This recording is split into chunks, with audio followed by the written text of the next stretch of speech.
Assalamualaikum warahmatullahi wabarakatuh. Saya seorang pedagang, tolong berikan nasihat agar bisa mengikuti sahabat Rasul seperti Uthman bin Affan, Abdurrahman bin Auf, ...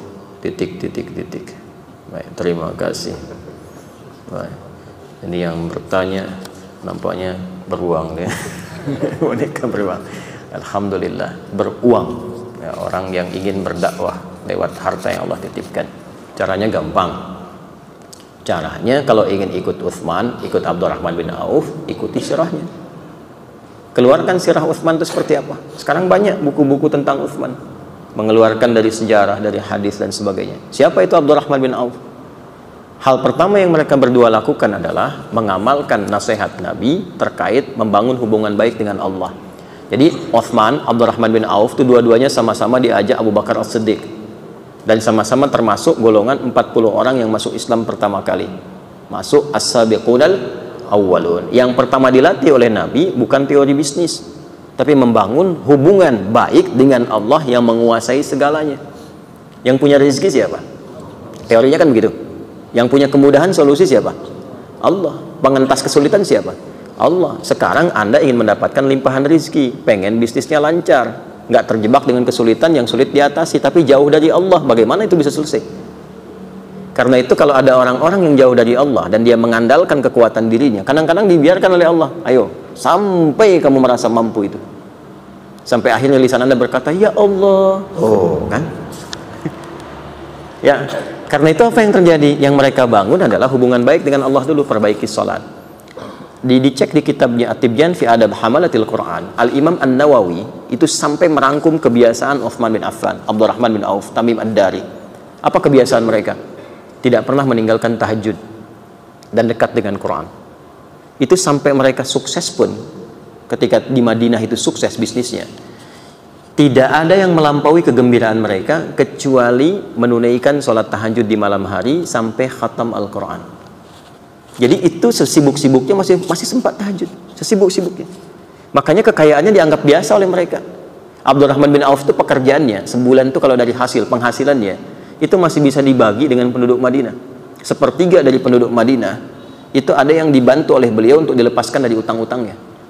Sepertiganya lagi diberikan pinjaman modal untuk berusaha. Sepertiganya lagi yang tidak punya kemampuan keras untuk bekerja disantuni. Jadi semua penduduk Madinah itu mendapatkan bagian dari santunan Abdurrahman bin Auf. Ya, Abu Talhah itu paling kaya di Madinah, tapi ketika dibutuhkan oleh agamanya apa aja bisa diinfakkan. Uthman gak usah ditanya. Ya, aset-asetnya kalau perlu ada yang susah untuk masyarakat dibeli oleh beliau, diwakafkan. Itu kan kisah sumur itu, ya, kisah kebun itu yang sekarang jadi penginapan yang viral itu. Itu pekerjaan mereka. Bagaimana itu bisa terjadi ketika hubungan dekat dengan Allah itu terjalin? Karena itu kalau kita ngaji Kitabul Buyu', bab tentang bisnis, sebelum nyampe ke sana kan dibuka dengan Kitabul Iman, Kitabul Ilmi, Kitabul Shalah.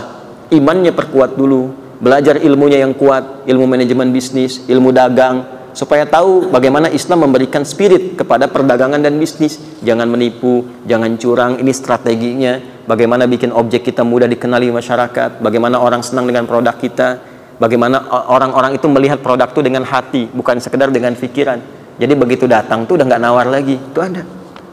Ya, membangun trust teorinya bagaimana ada. Tapi setelah Kitabul Iman, Kitabul Ilmi, baru kemudian masuk kepada jembatan-jembatan yang kuat. Kitabul Shalah, sholatnya isi. Kan nanti ada sholat-sholat tertentu yang mensupport kepada lapangnya rezeki, seperti sholat duha. Tapi bukan berharap dengan sholat itu ditarik ke dunia, bukan. Otomatis tuh kalau sholatnya benar, Allah lapangkan rezekinya. Ada yang terkait dengan perlindungan. Jangan dikira bisnis ataupun bahkan berdagang akan sepi saingan. Kadang-kadang teorinya, ini di Quran isyaratnya sampai di hadis, akan ada persaingan-persaingan yang kadang-kadang kasar sifatnya. Ada yang ingin menjatuhkan, menyingkirkan, bahkan ingin menzalimi. Itu akan ditemukan. Ya, orang Yahudi itu kan dendamnya kepada Nabi saat di Madinah. Salah satunya karena faktor bisnis. Di ekonomi, Nabi membuat stabilitas harga supaya masyarakat mendapatkan keadilan sosial dalam konteks berekonomi, supaya stabil. Mereka bersikap monopoli tadinya. Sudah 600 tahun berhasil monopoli di sana. Distabilkan lagi oleh Nabi, marah mereka. Ya, ketika marah itu merasa bisnisnya terganggu, padahal Nabi ingin menerapkan keadilan sosial pada masa itu. Maka dibuatlah kemudian makar-makar dan sebagainya. Dibiayai orang-orang tertentu untuk menyakiti Nabi. Itu bisa terjadi. Nah, nanti ada teori-teorinya seperti apa supaya dilindungi. Tahajud itu mendatangkan perlindungan dari Allah, bahkan membimbing Anda untuk bersikap proporsional dan profesional. Nanti ada di Quran surah ke-17 ayat ke-79 sampai 81, termasuk 4 keutamaannya. Rabbi adkhilni mudkhala sidqin wa akhrijni mukhraja sidqin waj'alni min ladunka sultanan nasira.